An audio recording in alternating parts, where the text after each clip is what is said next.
Hello everyone, subtle sound of the soul में आप सबका स्वागत है। मेरा नाम है मृणालिनी। चलिए देखते हैं आज ईश्वर आपको क्या मैसेज देना चाहते हैं। डियर यूनिवर्स, प्लीज़ बताइए, जो भी मेरे व्यूअर्स इस रीडिंग को देख रहे हैं उनके हाईएस्ट गुड के लिए आप उन्हें क्या मैसेज देना चाहते हैं, उन्हें क्या क्लैरिटी देना चाहते हैं, क्या जानना चाहते हैं मेरे व्यूअर्स, किस चीज़ के बारे में क्लैरिटी चाहिए या फिर कोई कंफर्मेशन चाहिए या फिर कोई इन्फॉर्मेशन चाहिए। तो प्लीज़ उन्हें बताइए, प्लीज़ उन्हें गाइड करें डियर यूनिवर्स। Thank you.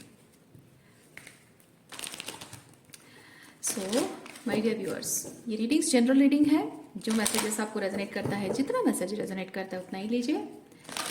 ज़रूरी नहीं है कि पूरा का पूरा मैसेज आपके लिए ही हो या फिर जो एग्जांपल्स दे रही हूँ वो भी आपके लिए सब कुछ रेजोनेट होता हो, ज़रूरी नहीं है। एनर्जी सेम हो सकती है, सिचुएशन अलग हो सकता है। तो जैसे आपको रेजोनेट करता है वैसे लीजिए। अगर रीडिंग का कोई भी पोर्शन आपको कुछ भी अगर समझ में नहीं आता है तो भी टेंशन लेने की कोई बात नहीं है। आप मेरा चैनल विजिट कर सकते हैं, उसमें आपको और भी बहुत सारे वीडियोस मिल जाएंगे। जो भी थंबनेल का मैसेज आपको रेजोनेट करता है आप वो वीडियो देख सकते हैं। हो सकता है उस वीडियो में आपके लिए कोई मैसेज हो। और अगर नए वीडियोस देखने हैं तो आप इंतज़ार कर सकते हैं, रोज़ शाम को 6 बजे अपलोड होता है। Secret plan, guardian angel, science and reminders, inner child healing, honesty and communication. Okay.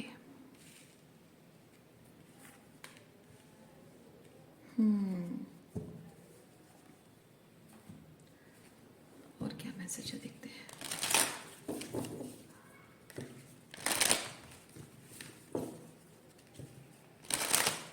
अच्छा, यहाँ तक तो समझ में आ रहा है कि आपका जो इनर चाइल्ड हीलिंग है, उसके लिए बहुत सारे आपको साइंस देखने को मिल रहे हैं। हो सकता है इस वक्त आपको यूनिवर्स बहुत सारे साइंस भेज रहे हैं। ओके। अच्छा, गार्डियन एंजल यहाँ पे मुझे बहुत क्लियर मैसेज दे रहा है कि आपके जो एंजल्स हैं, स्पिरिट गाइड्स हैं, आर्कएंजल्स हैं, ओके, या फिर आपके एंसेस्टर्स भी हैं जो कि आपके गाइड की तरह आपके साथ हैं। तो जो भी एक्स्ट्रा क्या बोलते हैं उसको, अदर रिम के जो बीइंग्स हैं आपके साथ हैं, तो आप उनसे बहुत ही सटल तरीके से मैसेजेस रिसीव कर रहे हो सकता है कि वो चीज़ें आप सुन पा रहे हो या फिर हो सकता है कि आप उस चीज़ को सुन नहीं पा रहे हो, क्योंकि आपके माइंड में शायद बहुत सारा क्योस, जब आपके दिमाग में बहुत सारा क्योस चलता रहता है तो आप उस चीज़ को सुन नहीं पाते हो।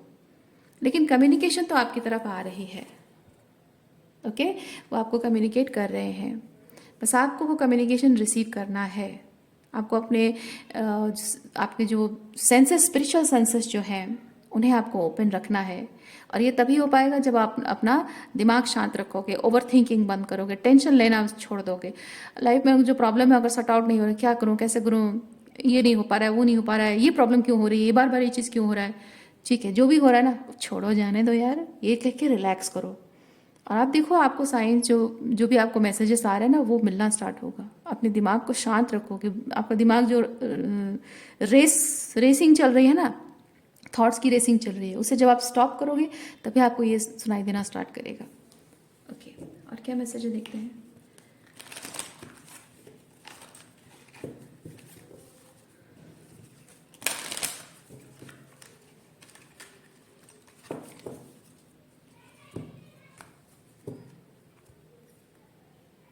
मॉडरेशन, ये किस तरह के मैसेज हैं आपके इनर चाइल्ड हीलिंग के रिलेटेड, किस तरह के मैसेजेस हैं वो। अच्छा, इनर चाइल्ड हीलिंग के रिलेटेड भी मैसेज है और आपकी जर्नी का नेक्स्ट प्लान, नेक्स्ट जो है ये सेक्रेट प्लान, वही चीज़ बता रहा है, नेक्स्ट फेज क्या है उसके बारे में इंफॉर्मेशन आपको दी जा रही है। तो ये जो भी प्लान है, ये प्लान के बारे में जो इन्फॉर्मेशन है आपकी तरफ ना पहुँचे, इनर चाइल्ड हीलिंग के लिए जो भी आपको जानना ज़रूरी है वो चीज़ आप तक ना पहुँचे, उसके लिए ब्लॉकेजेस क्रिएट की जा रही हैं। ओके, आसपास में ऐसे लोग हैं जो ब्लॉकेजेस क्रिएट करने की कोशिश कर रहे हैं, क्योंकि लोग ये चीज़ देख रहे हैं कि आप स्पिरिचुअली बहुत जल्दी जल्दी जल्दी जल्दी असेंड हो रहे हैं। और लोगों की आपसे जो उम्मीदें जुड़ी हुई हैं, पास्ट में आप उनके लिए जो किया करते थे, जो एफर्ट्स लगाया करते थे, वो एफर्ट्स लगाना आपने बंद कर दिया है।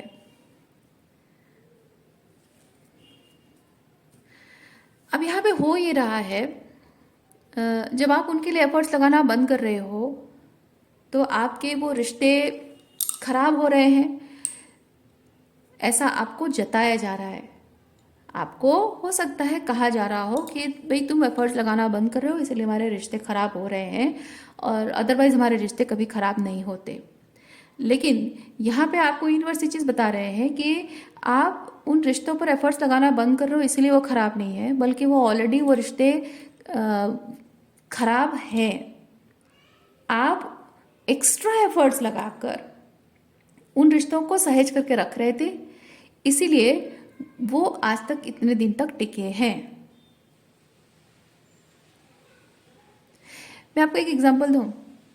आपकी जो रिलेशनशिप है ना, उन आर्टिफिशियल ज्वेलरी की तरह है जो 50-60 रुपए में, 100-150 रुपए में मिलते हैं, है ना। और उन आर्टिफिशियल ज्वेलरी को उनकी औकात के हिसाब से, जितना आपने एफर्ट, जितना पैसे खर्चा किया उस हिसाब से मान लीजिए आप एक छोटे से बॉक्स में डाल के रखते हो, और वो वहीं पड़ा रहता है। तो पड़े पड़े कुछ महीनों बाद उनमें जंग लगना शुरू हो जाता है, क्योंकि उनका स्टैंडर्ड ही यही है ना। अगर आप मान लीजिए आप उनको रखने के लिए एक्स्ट्रा एफर्ट्स लगाते हो, मान लीजिए कि आप कोई मलमल के कपड़े का बैग बनाते हो, उसमें रखते हो, या फिर सेपरेट छोटे छोटे जिपलॉक बैग्स हैं, उनमें अलग अलग करके सारी ज्वेलरीज को रखते हो। कहने का मतलब है कि जिसकी जितनी औकात है उससे कई गुना ज़्यादा आपने उसको सहेज करके रखा, है ना। तो वो ज्वेलरीज जो कि कुछ महीनों में रॉटन मतलब जंग लग जाने के स्टैंडर्ड के हैं, वो सालों तक टिकेंगे, सालों तक वैसे ही चमकते रहेंगे। तो कोई कोई देखेगा तो सोचेगा ये तो नई ज्वेलरी है, नया खरीदा हुआ है। आप कहोगे कि नहीं ये तो 10 साल 15 साल पुराना है, कोई बिलीव भी नहीं करेगा। 15 साल आर्टिफिशियल ज्वेलरी, 15 साल पुराना नहीं होगा।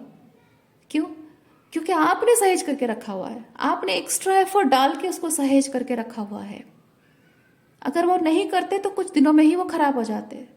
और आपने वो एक्स्ट्रा एफर्ट क्यों डाले? क्योंकि आप उनकी ड्यूरेबिलिटी को लॉन्ग करना चाहते रहे, राइट। आप उन ज्वेलरीज की लॉन्जिविटी बढ़ाना चाहते रहे हैं। क्यों? क्योंकि उनकी ड्यूरेबिलिटी, उनकी लॉन्जिविटी आपके फायदे की है। आप उन्हें सालों तक एंजॉय करना चाहते हो, उन ज्वेलरीज को पहनना चाह रहे हो। मैं एग्जाम्पल दे रही हूँ, है ना। वैसे ही ये जो रिलेशनशिप्स हैं, ये ऐसे ही आर्टिफिशियल ज्वेलरीज की तरह हैं, और आपने extra extra extra extra extra पता नहीं कितने एक्स्ट्रा एफर्ट्स डालकर इन रिलेशनशिप्स को आपने इतने सहेज करके रखा हुआ है, इसीलिए आज तक ये रिश्ते टिकते रहे हैं।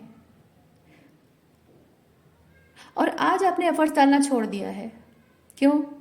क्योंकि आपकी वो आर्टिफिशियल ज्वेलरी आपको चुभने लगेगी, उसमें से कोई स्टोन निकल आया है, पहनने लायक नहीं रहा है, तो क्या करोगे आप? और सहेज के नहीं रखोगे, उसको फेंक दोगे। जब आप उसे इधर उधर फेंक देते हो तो असली औकात उसके 2 दिन में दिख जाती है। ये जिन लोगों के साथ आप डील कर रहे हो, ये ऐसे ही टॉक्सिक नार्सिसिस्ट जो लोग हैं, जिनके साथ रिलेशनशिप को सालों तक आपने सहेज करके रखा कि हाय मेरा ट्विन फ्लेम है, हाय मेरा डिवाइन काउंटर पार्ट है, हाय मेरी मम्मी पापा है, मेरा भाई बहन है, मेरे दोस्त हैं, है ना। इतने सहेज करके आपने रखा, इतनी वैल्यू दी कि हाय मेरा पति है, मेरे दोस्त हैं, और एक्स्ट्रा एक्स्ट्रा एक्स्ट्रा पता नहीं कितने एक्स्ट्रा एफर्ट्स लगाते रहो, कितनी कोशिशें करते रहे हो, कितने हाथ पैर मारते रहो कि मेरा रिश्ता बच जाए। कितनी बार अपनी गलतियों को आपने सुधारने पर ही ध्यान दिया, उनकी गलतियों को इग्नोर करते रहे। कितनी बार अपनी गलती ना होने पर भी आपने सर झुकाया, उनसे माफ़ी मांगी। कितनी बार उनकी खुशी के लिए आपने कितने सैक्रिफाइसेस किए हैं। इतना कुछ आपने किया है, इसलिए टिके हैं इतने दिनों तक। लेकिन अब ये लोगों का बिहेवियर जो है सर से ऊपर चढ़ चुका है ना। अब और सहने की सीमा पार कर चुका है वो। अब आपसे सहा नहीं जा रहा है, आप कह रहे हो कि बस बहुत हो गया, अब और नहीं होता मुझसे। तो अब वो चुभने लगा है आपको, तो आपने उनसे दूरी बनाना शुरू कर दी, बाउंड्रीज मेंटेन करना शुरू कर दी, उनसे बात करना बंद कर दिया। कुछ लोगों ने, आप लोगों में से कुछ लोगों ने कंप्लीटली रिश्ता ही तोड़ दिया है। और जब ये चीज़ आपने किया है, अब ज़्यादा दिन नहीं लगे इन लोगों को उनकी सही जगह पर आने के लिए, ज़्यादा दिन नहीं लगे हैं, या फिर अभी तक नहीं हुआ है ना। ये अगर आपका फ्यूचर टेंस है तो जानिए कि आपको यूनिवर्स कह रहे हैं कि ज़्यादा दिन नहीं लगेगा, इनको अपनी औकात में वापस आने के लिए ज़्यादा दिन नहीं लगेगा। इनकी असली जगह जो है वहाँ पहुँचेंगे और बहुत ही सड़ी गली एनर्जी फील करेंगे, क्योंकि उनकी जगह ही वही है। आप ही ने उनको अपने सर का ताज बना के रखा है, और उनकी जगह वही है, उन्हें वही छोड़ देना ही सही है। रिश्तों को सहेज कर तब रखा जाता है जब दोनों तरफ से सहेजने की एफर्ट्स लगते हों। पर आप सहेज रहे हो और वो आपको काट रहे हैं, है ना। ये एक तरह होता है ना, जो कहते हैं ना, ऐसे ही लोग कहावत नहीं मतलब बोलने के लिए नहीं बोलते हैं, सच होता है ये चीज़। सांप को जितना भी दूध पिलाओ वो काटता ही है, डसता ही है। ये वैसे लोग हैं, इनको जितना प्यार दो, जितना प्यार दो, जितना पुचकारो, अल्टीमेटली काटेंगे। बिल्ली कैसे काटती है, आप कितना भी पुचकारो, मूड हो गया बस काट देगी, नाखून मार देगी, है ना। ये एग्जैक्टली वैसे ही लोग हैं, और ऐसे लोगों को ना उनकी जगह पे छोड़ देना ज़रूरी है। अगर आप इनको उनकी जगह पे छोड़ चुके हैं तो बहुत जल्द या फिर हो सकता है प्रेजेंटली अभी उनको उनकी औकात, उनकी सही जगह दिख गई है, या फिर बहुत जल्द दिखने वाली है। और क्या मैसेज देखते हैं आपके लिए। और हो सकता है कि लोग आपको फ्रेंडशिप की दुहाई दे रहे हो, रिश्तों की दुहाई दे रहे हो। फ्रेंडशिप बेसिकली रिलेशनशिप्स को बताता है। जो रिलेशनशिप की दुहाई दे रहे हो, आपसे उम्मीद रख रहे हो कि आप ही हो, आप रिश्ते को तोड़ रहे हो, हमने कितने सहेज करके रखा था इस रिलेशनशिप को। नहीं, वो थोड़ी मानेंगे ये चीज़। रिश्तों को आपने सहेज करके रखा था, तोड़ने का काम तो उन्होंने किया है जिंदगी भर। आप हमेशा कहते रहो कि मुझे छोड़कर मत जाओ, हाथ पकड़े पैर पकड़े अपने, और वो हमेशा आपको लात मारते रहे, भगाते रहे, निकलो ऐसे, तुम्हारी कोई ज़रूरत नहीं मुझे, तुम्हारे जैसे लाखों मिल जाएंगे मुझे। अब मिल रहा है, एक भी इंसान ऐसा नहीं मिल रहा है जो आपकी तरह हो, आपकी तरह प्यार करने वाला हो। अब तरस रहे हैं, जिस प्यार को उन्होंने ठोकर मारी थी आज उसी प्यार को तरस रहे हैं।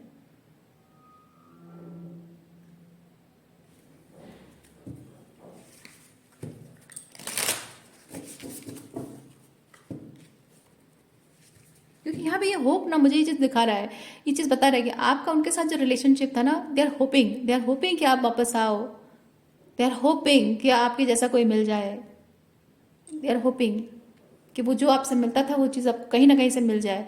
ये उनका इंटेंशन नहीं है कि आपके साथ रिलेशनशिप खराब है, आप बहुत वैल्यूएबल हो तो आपको आपकी फीलिंग्स की कद्र कर, नहीं, आपकी फीलिंग्स की कोई कद्र नहीं है यहाँ पे, अभी भी नहीं है। आप ये मत समझिए, इस गलतफहमी में मत रहिए कि आपकी फीलिंग्स की कद्र है। उन्हें सिर्फ होप इस बात का है कि आपसे जो उन्हें मिलता था वो कहीं से मिल जाए। अगर आपसे नहीं मिल पा रहा है तो कहीं और से ही भले मिल जाए, लेकिन वो नहीं मिल पा रहा है और मिलेगा भी नहीं, क्योंकि आपसे जो मिल रहा था वो चीज़ की उन्होंने कद्र नहीं की, ठोकर मारी है उस चीज़ को, तो वो उन्हें कभी नहीं मिलेगा। ये संसार, ये यूनिवर्स का नियम है, ये न्याय है यूनिवर्स का। ओके, जिसकी उन्होंने कद्र नहीं की वो कहीं नहीं मिलेगा, ताकि वो समझ सकें कि उन्होंने किस चीज़ की ठोकर मारी है।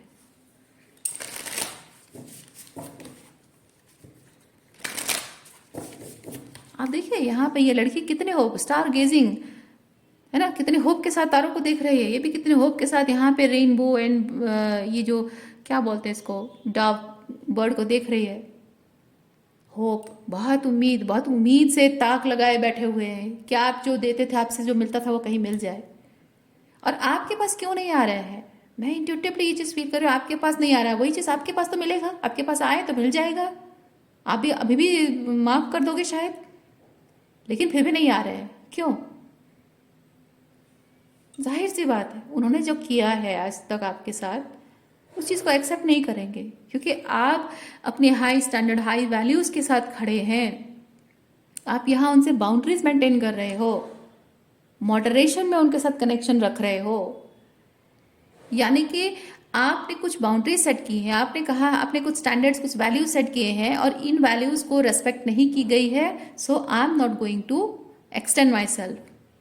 और यही वजह है कि आपने तो कुछ कंडीशंस रखे हैं और कंडीशंस को वो फुलफिल नहीं कर सकते। और ये ऐसा नहीं है कि कोई इंसान कंडीशन रखे कि मैं ऐसा चाहता हूँ, ये थोड़ा सा नार्सिसिस्टिक वे में है कि मैं ऐसा चाहता हूँ, ऐसा करोगे तभी जाकर मैं प्यार दूंगा। नहीं, ये आपका वैसा कंडीशन नहीं है। आपका कंडीशन ऐसा है कि हमारे रिलेशनशिप के हाईएस्ट गुड के लिए ये चीज़ें होना ज़रूरी है।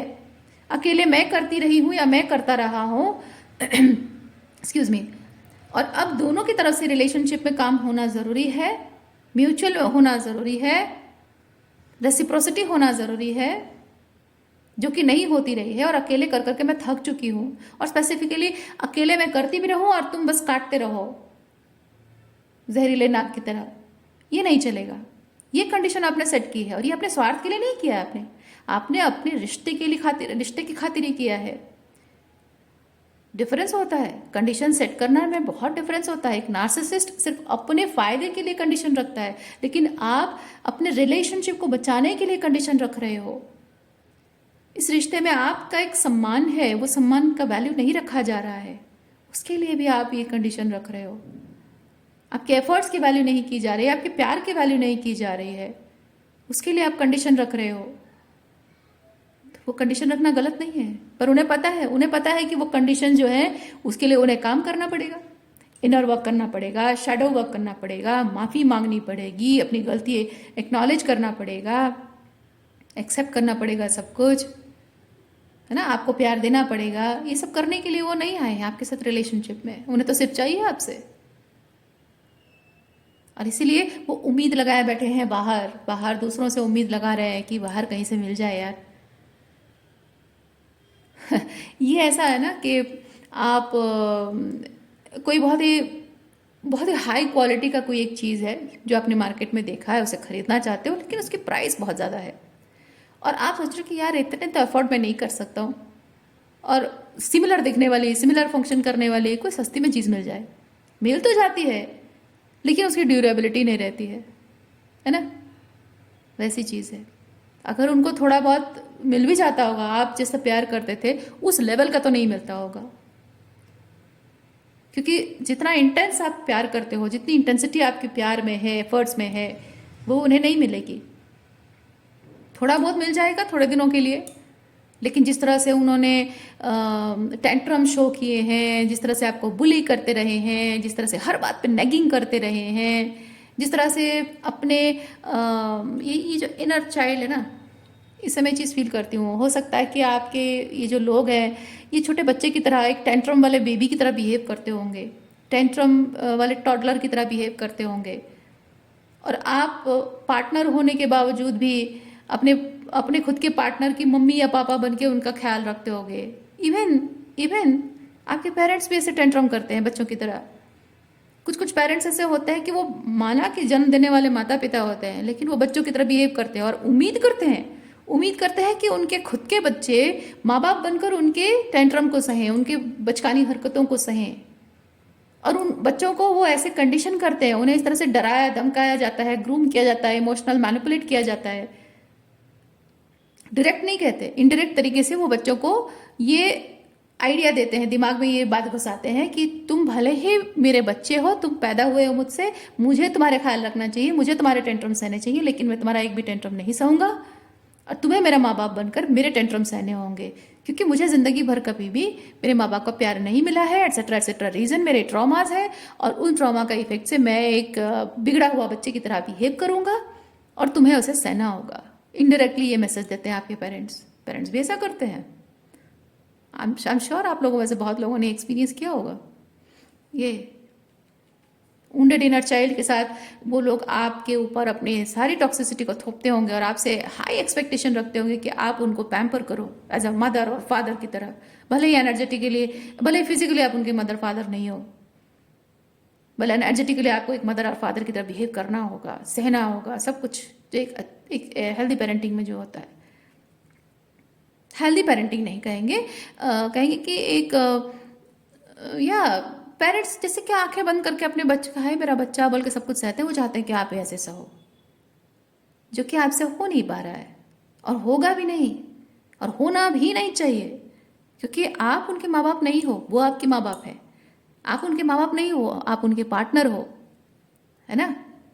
किसी किसी के लिए मम्मी पापा के साथ रिलेशनशिप है, किसी किसी का हस्बैंड वाइफ रिलेशनशिप है, बॉयफ्रेंड गर्लफ्रेंड रिलेशनशिप है, तो आप उनके माँ बाप नहीं हो, आप उनके बेटा बेटी हो, या फिर हस्बैंड या वाइफ हो, तो वो उसी रिलेशनशिप के बेसिस पर उन्हें आपको आपसे बात करनी चाहिए, बिहेव करना चाहिए। ओके, सपोज नहीं हो रहा है, and you are not suppose to do that, you are not at all suppose to do that. और वो चीज़ जब नहीं मिल रहा है, तो वो कहीं और ढूंढने की कोशिश कर रहे हैं, कहीं मिल जाए, थोड़ा सा सस्ते दामों में मिल जाए। कहने का मतलब है कि थोड़ी सी क्या बोलते हैं, फ्रेंड्स फॉर बेनिफिट वाला सिचुएशन हो, है ना। मुझे उसे जो चाहिए उसके बदले में मैं उसे कुछ दूं और थोड़ा सा प्यार मुझे दे दे। पर आपने तो ऐसा नहीं किया था। आपने तो बिना कंडीशन के अनकंडीशनल तरीके से उन्हें प्यार किया था, कुछ बिना एक्सपेक्टेशन रखे, कुछ मांगे बिना, कुछ उम्मीद रखे बिना आपने प्यार किया था। वो कहाँ मिलेगा? नहीं मिलेगा। उन्होंने आज तक आपके लिए नहीं किया वो इमोशनल सपोर्ट, वो वार्मथ जो उन्हें शो करना चाहिए, जो अपनेपन का एहसास उन्हें दिलाना चाहिए। जब आप टूटे थे, दुखी थे, या फिर कुछ लाइफ में प्रॉब्लम चल रही थी, तब आपको जो हौसला देना चाहिए था, जो अपनेपन का एहसास देना चाहिए था कि हाँ बेटा मैं हूँ तुम्हारे साथ। या फिर एक हस्बैंड या वाइफ कहें कि हाँ मैं हूँ तुम्हारे साथ, I am always there with you. नहीं, वो सब कभी नहीं था। पर आपको उनसे कुछ नहीं मिला है, कुछ नहीं मिला है, और कुछ मिलने की उम्मीद भी शायद नहीं थी। फिर भी आपने इन रिश्तों को संभाला just for the sake of the relationship, कि नहीं मुझे इनके सारे टेंट्रम सहने हैं क्योंकि ये रिलेशनशिप मेरे लिए इंपॉर्टेंट है।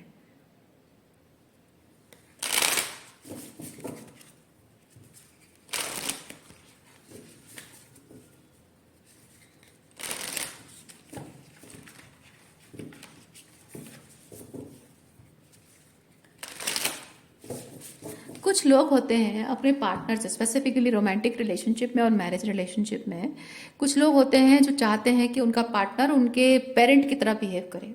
अगर एक फीमेल है, मेल पार्टनर से चाहती है कि वो एक फादर की तरह बिहेव करे, और एक मेल है तो फीमेल पार्टनर से चाहता है कि उसकी वाइफ या गर्लफ्रेंड जो भी है मदर की तरह बिहेव करे। ओके। और वहाँ पे आप एक चीज़ नोटिस करेंगे, आपको वो चीज़ ना, कुछ लोग होते हैं कि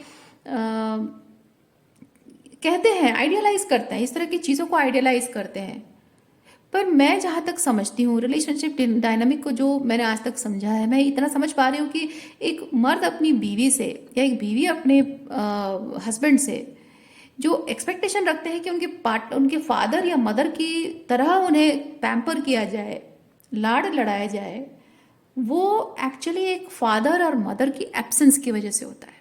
एक बेटी अपने पिता के प्यार, इमोशनल सपोर्ट और मोरल सपोर्ट जो भी है ना, उसकी अभाव, उसकी कमी की वजह से पार्टनर से वो एक्सपेक्टेशन होती है, क्योंकि ज़िंदगी भर नहीं मिला होता है।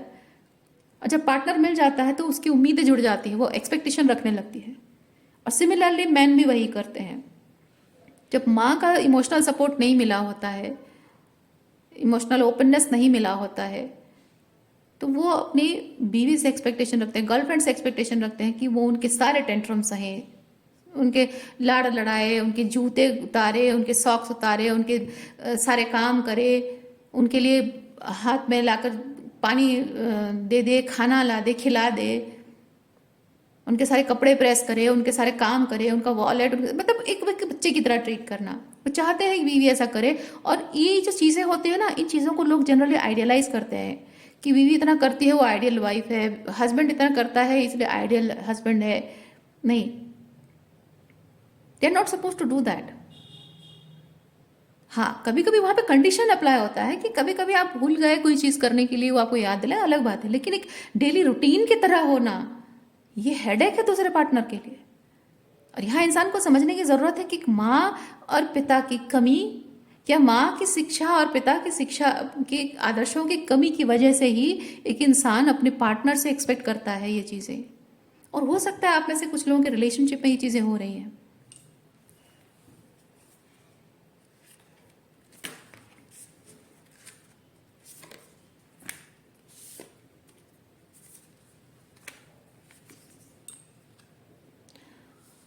Meant to be, and we have changed. Celebration, abundance,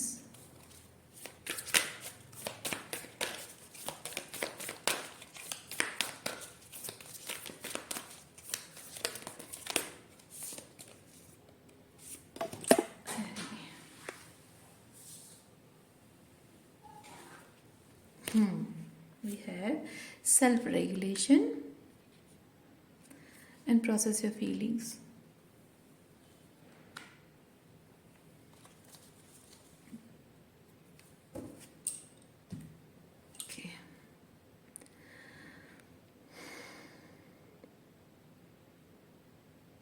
आप इस तरह की सिचुएशन से अगर गुजर रहे हैं, ज़िंदगी भर आपके माँ बाप आपके सर पर बहुत सारी जिम्मेदारियों का बोझ डालते रहे हैं, आपसे बहुत सारी हाई एक्सपेक्टेशंस रखते रहे हों, आपकी जितनी कैपेबिलिटी है उससे कई गुना ज़्यादा एक्सपेक्टेशन रखते रहे हों, तो यहाँ पे हो सकता है कि आपके अंदर ये एक नॉर्मल आदत बन गई हो। और अगर ऐसी एक आदत बन गई है तो हो सकता है आपको पार्टनर भी ऐसा मिला हो जो कि आपसे वैसे ही टेंट्रम, आपके सामने वैसे ही टेंट्रम शो करता है जैसे आपके माँ बाप आपसे उम्मीदें रखते रहे हों, और आपके लिए ये चीज़ें बहुत नॉर्मल लगती हों कि हाँ मुझे तो आदत है ना, बीइंग अ मेल पर्सन, मुझे आदत है कि मैं अपने आप को सेक्रीफाइस करके दूसरों के लिए जीता रहा हूँ, तो अभी भी अपने आप को सेक्रीफाइस करके मैं दूसरों के लिए जीता रहूँगा। या बीइंग अ फेमिनिन, हाँ मैं तो अपने माँ बाप को, अपने भाई बहनों को पालती रही हूँ ज़िंदगी भर, खाना खिलाना, उनकी सेवा करना, उनकी चीज़ें संभाल के रखना, उनके कबड़ को सही करना, उनकी किताबें बैग पैक करना ताकि भाई स्कूल जाए, भाई को खाना खिलाना, भाई को तैयार करना, ये एक माँ का काम होता है, बहन का नहीं होता है। हाँ स्पेसिफिकली जब मदर अवेलेबल नहीं है, कुछ बीमारी है, कुछ नहीं है, उनकी लाइफ डेथ हो चुकी है, वो अलग बात है ना। लेकिन एक एक जिम्मेदारी, बेसिकली एक जिम्मेदारी माँ की होती है। लेकिन अगर वो बोले कि नहीं तुम बड़ी बहन हो तुम्हें करना चाहिए, no, she is not suppose to do that, क्योंकि वो खुद एक बच्ची है। और जिंदगी भर अगर आप ऐसे ही जिम्मेदारियां निभाते रहे हो जो आपका काम नहीं है, आदत है आपकी बचपन से, आपका पार्टनर भी वही सेम चीज़ आपको मांग रहा है और आपको वो चीज़ नॉर्मल लग रहा है, तो यूनिवर्स आपको ये चीज़ कह रहे हैं, इन बातों को नॉर्मलाइज मत करिए।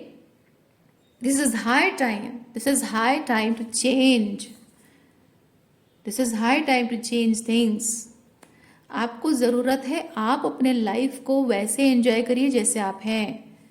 आप एक भाई हैं या बहन हैं तो अपने भाई बहन के साथ रिश्ता एक भाई बहन की तरह एंजॉय करो, उनके मम्मी पापा बनने की ज़रूरत नहीं है।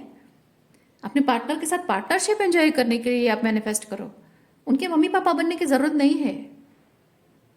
और वो चीज़ आपकी रिलेशनशिप में जो नहीं हो पा रहा है ना, जिस तरह से आपको एंजॉय करना चाहिए रिलेशनशिप में, वो नहीं हो पा रहा है, तो आपको बोला जा रहा है कि थोड़ा सा आपको वहाँ पे बाउंड्रीज मेंटेन करना। देखिए यहाँ पे बाउंड्रीज के दो कार्ड्स आए हैं, moderation and self regulation. Boundaries maintain करना ज़रूरी है, अपने वैल्यूज़ पॉइंट आउट करना ज़रूरी है कि हाँ वो था ठीक है, मैं पहले ऐसा किया करती थी पर अब नहीं करूँगी बिकॉज मुझे करना अच्छा नहीं लगता। नहीं अब तक तो करती थी, क्या प्रॉब्लम हो गया? नहीं ठीक है, पहले करती थी ठीक है, पर अब मुझे नहीं अच्छा लगती, मुझे हमेशा से अच्छा नहीं लगता था पर मैं करती थी ठीक है, पर अब नहीं करना है मुझे, मैंने मन बदल दिया है। कोई ज़रूरत नहीं है किसी को एक्सप्लेनेशन देने की, ये तो मेरा बचपन से ऐसा था वैसा था, तो I was traumatise, so I would not able to understand, but आप करती रहती थी, अब बाउंड्रीज मेंटेन करूंगी। नहीं, ये सब करने की ज़रूरत नहीं है। सिंपली हाँ ठीक है, करती थी ये चीज़ें पर अब नहीं करूंगी क्योंकि मुझे वैसे भी अच्छा नहीं लगता था, पर एनी हाउ करती थी, अब नहीं करना है, अब मेरा मूड बदल गया है, अब मुझे जो अच्छा लगेगा मैं वही करूंगी, जो नहीं अच्छा लगेगा नहीं करूंगी। सिंपल बात है ना। और ये बाउंड्रीज आपको मेंटेन करनी होगी, यूनिवर्स आपको कह रही है बाउंड्रीज आपको मेंटेन करनी होगी। और जब आप ये बाउंड्रीज मेंटेन करोगे सवाल ज़रूर उठेंगे, जैसे मैंने कहा ना, सवाल ज़रूर उठेंगे। और ये सवाल जब उठेंगे तो एक्सक्यूज मी, आपके और उनके बीच जाहिर सी बात है कुछ ना कुछ अनकंफर्टेबल तो होगा ही, है ना, कुछ केओटिक होगा ही। और वो जो भी केओटिक होगा, you have to process your emotions, यानी कि जो भी केओटिक होगा आपको जाहिर सी बात है अच्छा नहीं लगेगा, डिस्कम्फर्ट फील होगा आपको क्योंकि भले ही आप उनसे बाउंड्री मेंटेन कर रहे हो, पर इसका मतलब ये नहीं कि आप प्यार नहीं करते, क्योंकि प्यार तो तब भी था, आप अभी है, because you love your people, right. आपको बुरा लगेगा कि हाय मेरे अपने हैं और मैं उनके साथ थोड़ा बाउंड्री मेंटेन कर रही हूँ, उनके लिए नहीं कर रही हूँ, बुरा लग रहा होगा उनको, मुझे बुरा लगता है कि मैं वो एफर्ट डालना बंद कर रही हूँ, पर आपको करना पड़ेगा ये। एक रिलेशनशिप में हमेशा पीस बना रहे, इसकी कोशिश आपने की है, लेकिन इन लोगों ने खुद से ही आपको इस रिलेशनशिप में एक वॉरियर की जगह पर लाकर खड़ा किया है। आप आज जिस तरह एक वॉरियर की तरह खड़े हैं, इस एनर्जी में आने के लिए, उनके खिलाफ खड़े होने के लिए उन्होंने मजबूर किया है। याद रखिए ये चीज़, या आपने खुद से चयन नहीं किया है इस चीज़ का। उन्होंने खुद आपको इस तरह से मजबूर किया है कि आप एक वॉरियर की जगह उनके अगेंस्ट खड़े होने के लिए मजबूर हुए हैं। तो अब जब उन्होंने आपको मजबूर कर दिया है और उनके ही खिलाफ आप खड़े हो गए हैं, तो अब पीस क्रिएट नहीं हो सकता। पीस क्रिएट तब हो सकता है जब वो पीस क्रिएट करने की कोशिश करें। अब चीज़ें आपके हाथ से, मतलब आपसे और कुछ सही होना बाकी नहीं है। आपने जितना करना था कर लिया, अब आपके हाथ में और कुछ नहीं है। अब जो होगा उनसे होगा तो होगा, नहीं होगा तो बस वही बात खत्म। और उसके लिए जाहिर सी बात है आपको तकलीफ होगी। यही इसीलिए तो आया है ये इमोशन, प्रोसेस योर इमोशंस, इसीलिए तो आया है। आपको तकलीफ होगी, बुरा लगेगा उनके लिए। आपको ये भी बुरा लगेगा कि मैं ऐसी तो नहीं हूँ। बाउंड्री मेंटेन करना, दूरी बनाए रखना, कम बोलना, बातें नहीं करना, किसी को कोई चीज़ करने से मना करना कि मैं नहीं करूँगी, ये ऐसी तो मैं हूँ नहीं, या ऐसा तो मैं हूँ नहीं। और आपको बुरा लगेगा, स्टिल आपको ये करना है। अगर नहीं करेंगे आप, तो आपके रिलेशनशिप में वो चेंज नहीं आएगा जो आप एक्चुअली में अपने रिलेशनशिप में देखना चाहते हैं। उसके लिए आपको खड़ा होना पड़ेगा। This reading is all about changing things in your relationship dynamic. कि हाँ, आपको कहीं नहीं बताया जा रहा कि कोई इंसान आपसे टॉक्सिक बिहेव कर रहा है तो उसका रिश्ता तोड़ दो, ये कहीं नहीं कहा जा रहा है। सिंपली ये बोला जा रहा है कि रिलेशनशिप में रहकर भी आप अपने रिलेशनशिप में टॉक्सिसिटी को सुधारने के लिए खड़े हो सकते हो, स्टैंड ले सकते हो।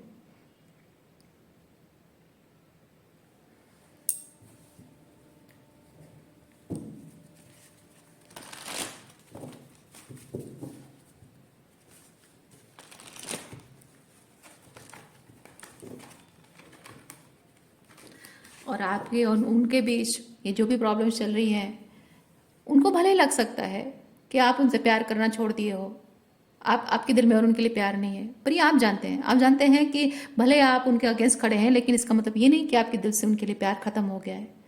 इसका मतलब ये नहीं है कि आपके माता पिता, भले ही माता पिता के अगेंस्ट खड़े हो, लेकिन उनके प्रति सम्मान आपके मन में कम हो गया है, बिल्कुल नहीं है। अपने पार्टनर के लिए श्रद्धा कम हो गई है, बिल्कुल नहीं है। आज भी वो सम्मान माता पिता के लिए है, और अपने स्पाउस के लिए श्रद्धा है, दोस्तों के लिए भी स्नेह है, भाई बहनों के लिए भी स्नेह है, प्रेम है सबके लिए। लेकिन कुछ वैल्यूज मेंटेन होना ज़रूरी है, कुछ चीज़ों का सच सामने आना ज़रूरी है। लोगों को समझना ज़रूरी है कि जिस हीरे को, जिस नगीने को उन्होंने अपनी अंगूठी में पहन रखा है ना, वो हीरा है, कोई आम पत्थर नहीं है, जिसकी वजह से वो जब चाहे पहन ले, जब चाहे उतार कर फेंक दें, है ना।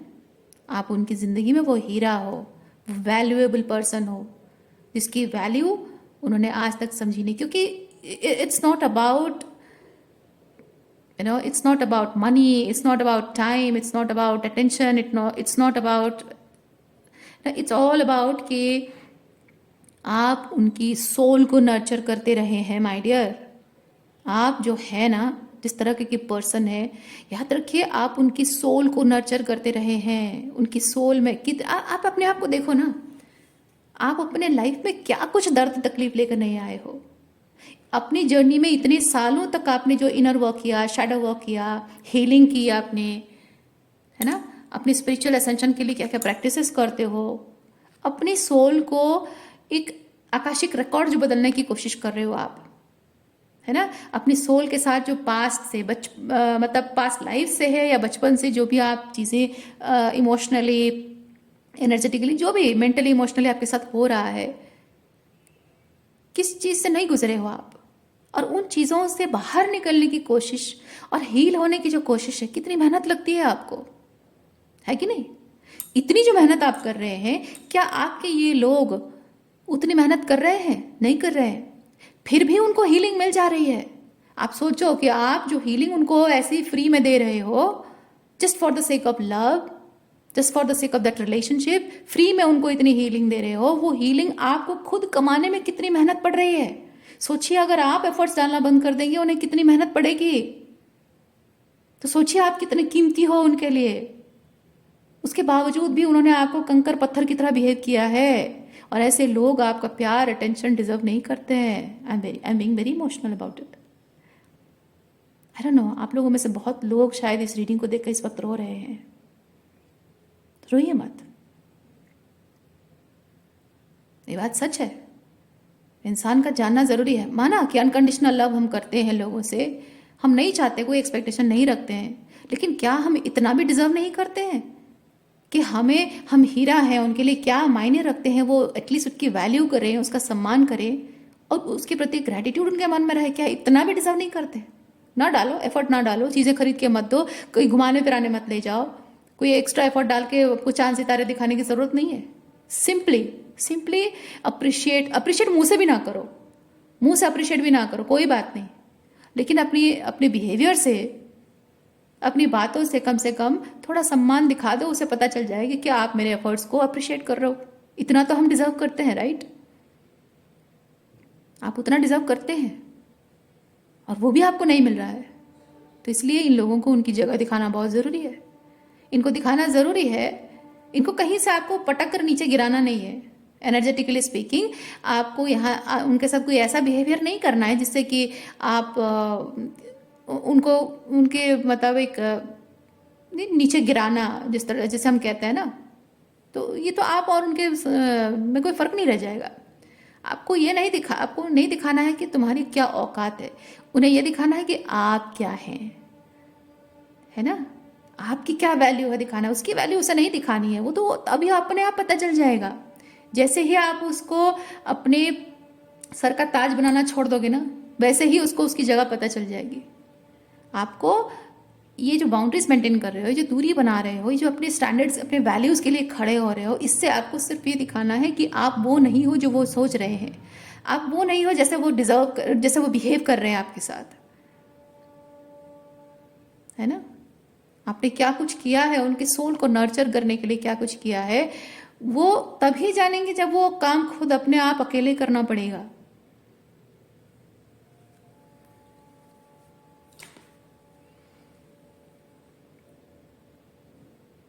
देखिए, ये हालांकि ये जो डेक है, ये जनरली करियर रिलेटेड मैसेजेस इसमें हैं, money related and career related है, लेकिन उसका बेसिक मैसेज मैं आपको दे रही हूँ। मुझे डेक बहुत अच्छा लगता है। ओके, तो इसमें जो मैसेज है मैं पढ़ रही हूँ, जो आपको लगेगा कि हाँ ये करियर रिलेटेड मैसेज है, लेकिन ये मैसेज मीनिंग सेम है, एनर्जी जो है इसमें सेम है। भले लिखा है मनी, एक्सपेंसेस के बारे में, मनी के बारे में लिखा ज़रूर है, बट बेसिक मैसेज उसका वही बता रहा है। I happily pay my bills in full every month and am controlling my overspending habit। ये बता रहा है कि आपकी रिलेशनशिप में आपके जितने एफर्ट्स होने चाहिए, आप उसे खुशी खुशी निभाओ, है ना? एक रिलेशनशिप हेल्दी रिलेशनशिप डायनामिक ये है कि आप अपने रिलेशनशिप को खुशी खुशी, वही सब कुछ करना चाहिए आपको जो कि आपको करना है, मतलब बेसिक आपकी ड्यूटीज है, रिस्पॉन्सिबिलिटी है, आपको खुशी खुशी करना चाहिए। लेकिन जहां ओवर एक्सटेंड करने लगते हो, वो चीज़ें खराब होने लगती हैं, है ना? अपने ओवर स्पेंडिंग का मतलब वही है, अपने आप को ज़रूरत से ज़्यादा एक्सटेंड करना, ओवर एक्सटेंड करना, वो जो आपकी रिलेशनशिप के लिए सही नहीं है, जो आप हमेशा से करते रहे हैं। और ये आपके इन लोगों को समझना ज़रूरी है कि आप हमेशा ओवर एक्सटेंड करते रहे हैं और वो आपको फॉर ग्रांटेड ले रहे हैं, जो एक इम्बैलेंस है, परफेक्ट इम्बैलेंस है। और परफेक्ट बैलेंस के लिए ज़रूरी ये है कि आप जितने एफर्ट्स, बेसिक एफर्ट्स भी लगाते हो, सिर्फ उतने तक ही रखो, ओवर एक्सटेंड करना बंद करो। आपको उनको अपने आप समझ में आ जाएगा। ओके, ये रिलेशनशिप में ये चीज़ उन्हें अंडरस्टैंड करना ज़रूरी है। अंडरस्टैंड किया तो ठीक है, नहीं किया तो डेस्टिनी है उनकी, है ना? उस चीज़ पर भी आपको ईश्वर के हाथ में उस चीज़ को छोड़ देना चाहिए।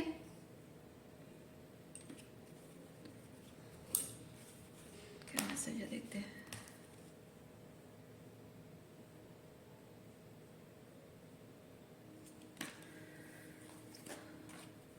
अगर उनकी डेस्टिनी में यही लिखा है तो वही सही, आप उनके डेस्टिनी, आपके भाग्य विधाता नहीं है आप उनके जीवन के। इसीलिए अब समय आ चुका है कि अब तक जो उनके, या दे नीड टू अंडरस्टैंड। देखिए मोटिवेशन कार्ड आया है। When spring approaches, the flower fairies urge you to spring into action. If there is something you have been merely thinking about doing, they say get busy and do it. Yes, यहाँ आपके इन लोगों को समझना ज़रूरी है कि जो over extend कर रहे हो वो जब आप वापस ले लेते हो, मिनिमल जितना ज़रूरी है उतना आप करते हो, ठीक है, उन्हें समझना चाहिए कि एक्स्ट्रा एफर्ट्स आप क्यों नहीं डाल रहे हो। उसकी जो कमी है, खालीपन है, उसकी जो कमी है वो महसूस करेंगे, तभी जाकर इस रिलेशनशिप में आपका क्या रोल रहा है अब तक, और उससे बढ़कर बढ़ चढ़ कर आप कितना करते रहे हो, तभी जाकर वो उसे अप्रिशिएट कर पाएंगे। और हर एक इंसान अपनी डेस्टिनी लिखा कर लाता है। आप अपने डेस्टिनी अपने हाथों से लिखा कर लाए हो, वो अपने लिखा कर लाए हैं। अब तक आपने जो उन्हें संभाल कर सहेज कर रखा है, यानी कि उनकी डेस्टिनी को आप हैंडल करने की कोशिश करते रहे हो। और जो कर्मा नाम का चीज़ होता है डियर, यही तो प्ले आउट हो रहा है। कर्मा का मतलब सिर्फ ये नहीं होता है कि कोई किसी के साथ बुरा करे और उसका फल उसको मिल जाए ना। कर्मा का मतलब ये भी होता है उनका भाग्य टूटा फूटा है और आप उनकी जिंदगी में आकर उनके भाग्य को सहेज रहे हो, उन्हें उनके हिस्से का कर्म नहीं करने दो। अपना भाग्य बदलने के लिए, बेटर भाग्य बनाने के लिए उनको जो कर्म करना चाहिए उस कर्म को आप करने नहीं दे रहे हो। अपना प्यार ओवर एक्सटेंड करके, अपने एफर्ट्स ओवर एक्सटेंड करके, उससे ये हो रहा है कि आप आज कहाँ हो, दुखी हो, राइट, दुखी हो, टूटे हो, बिखर गए हो, संभाल नहीं पा रहे हो खुद को। ये क्या है? उनके लिए ओवर एक्सटेंड करने का ये कर्मा मिल रहा है आपको। उनके कर्म को आपने काट कर अपने हिस्से ले लिया है। बात समझ रहे हैं? कर्मा ऐसे भी प्ले आउट होता है। इसीलिए अब तक कर दिया आपने, अब तक आपने गलती कर दी, अब वो चीज़ नहीं करना है। उनके हिस्से का कर्मा उन्हें करने देना है, ताकि कर्म करेगा इंसान तभी जाकर वो जानेगा कि जो वो मिल रहा है वो फल उसको अर्न कर रहा है, कितनी मेहनत लगती है वो जानेगा, तब उसको अप्रिशिएट करेगा। जब उसे अप्रिशिएट करेगा तो आपके एफर्ट्स को भी डेफिनेटली अप्रिशिएट करेगा। ये इन लोगों को या इस पर्टिकुलर इंसान को जानना बहुत ज़रूरी है। और आपको ये सिखाया जा रहा है, इस माध्यम से आपको लेसन दिया जा रहा है कि सिर्फ बुरा करने से बुरे को बुरा मिलता है नहीं, अच्छा, ज़रूरत से ज़्यादा अच्छा करने से भी उसके हिस्से का जो कर्म है उसे करना आपने काट दिया तो उसका फल आपको मिलेगा, बुरा फल जो है आपको मिलेगा। तो वही तो दुख पा रहे हैं आप, है ना? तो उसे मत होने दीजिए, वो कर्मा सुधारना है आपको। सो आज के लिए इतना ही है। उम्मीद करती हूँ इस रीडिंग से आपको कुछ क्लैरिटी मिली हो। मैं आपको नेक्स्ट रीडिंग में मिलती हूँ। अपना ख्याल रखिए। बाय।